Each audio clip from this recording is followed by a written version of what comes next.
రైతులు పత్తి పంటను విత్తుతున్నారు.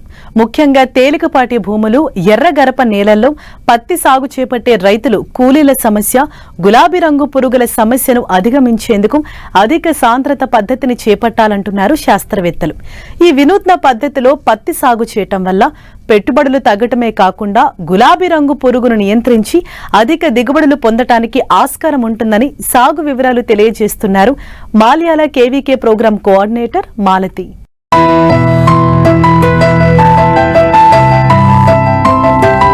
తెలుగు రాష్ట్రాల్లో సాంప్రదాయ పద్ధతిలో పత్తి సాగు గత పూర్వం నుంచి కొనసాగుతోంది. మొక్కల మధ్య దూరం ఎటు చూసినా 3 ఫీట్లు ఉంటూ ఎకరానికి 7,000 మొక్కలు అంటే 2 ప్యాకెట్ల విత్తనాలు నాటుతారు.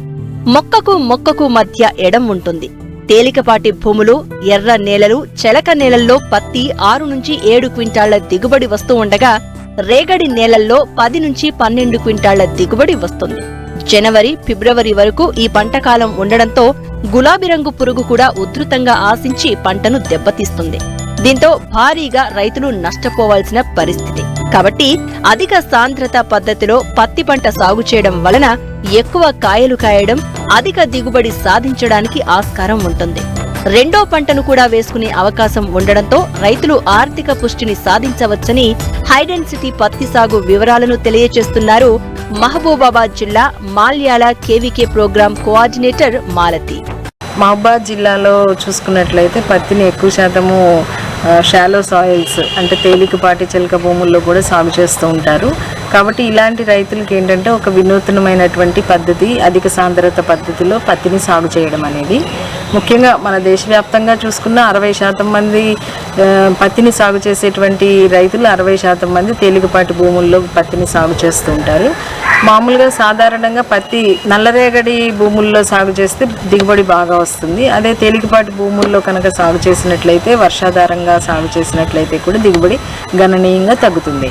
సో అలాంటి తేలికపాటి బలం లేనటువంటి భూముల్లో పత్తిని సాగు చేద్దాం అనుకున్నటువంటి రైతులు ఈ అధిక సాంద్రత పద్ధతిలో పత్తిని సాగు చేయడం కనుక చేసినట్లయితే వాళ్ళు దిగుబడి పెంచుకోవచ్చు. ఈ పద్ధతిలో ఏంటంటే సాలుకి మధ్యలో 3 ఫీట్లు ఉండడం, లేదంటే 80 సెంటీమీటర్లు ఉండడము, సాలుల్లో మొక్కకి మధ్యలో 15 సెంటీమీటర్ల నుంచి 20 సెంటీమీటర్లు ఉండడము. అంటే సాధారణ పత్తి సాగులో చూసుకున్నట్లయితే 5,000 నుంచి 7,500, 8,000 మొక్కలు ఉంటాయి కనుక దీంట్లో ఆల్మోస్ట్ 25,000 నుంచి 29,000 వరకు మొక్కలు ఉంటాయి. ఈ పద్ధతిలో కనుక ఈ పత్తిని విత్తుకున్నట్లయితే మొక్కల సంఖ్య బాగా పెంచుకొని వాటి ఎదుగుదలని నియంత్రిస్తామన్నమాట. అంటే 40 రోజులు పత్తిని విత్తిన తర్వాత 40 రోజులు వయసు ఉన్నటువంటి పంటలో చమత్కార అనేటువంటి గ్రోత్ రెగ్యులేటర్ని పిచికారీ చేయడము, అట్లాగే దాని తర్వాత 15 రోజుల తర్వాత అంటే 60 నుంచి 70 రోజుల మధ్యలో కూడా మరొకసారి అవసరమైతే ఈ చమత్కార అనే మందుని పిచికారీ చేసుకొని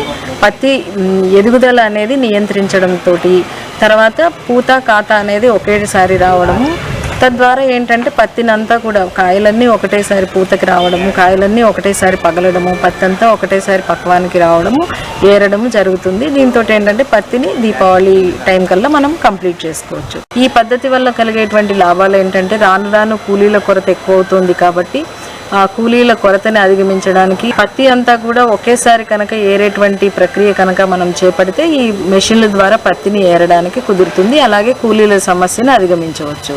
ఇదే కాకుండా ఈ పద్ధతిలో ఏంటంటే మళ్ళీ యాసంగిలో ఇంకొక పంట కూడా వేసుకోవడానికి అనువుగా ఉంటుంది. తద్వారా ఏంటంటే రైతుకి రెండో ఆదాయం, పత్తి తర్వాత కూడా ఇంకొక ఆదాయం రావడానికి ఉంటుంది.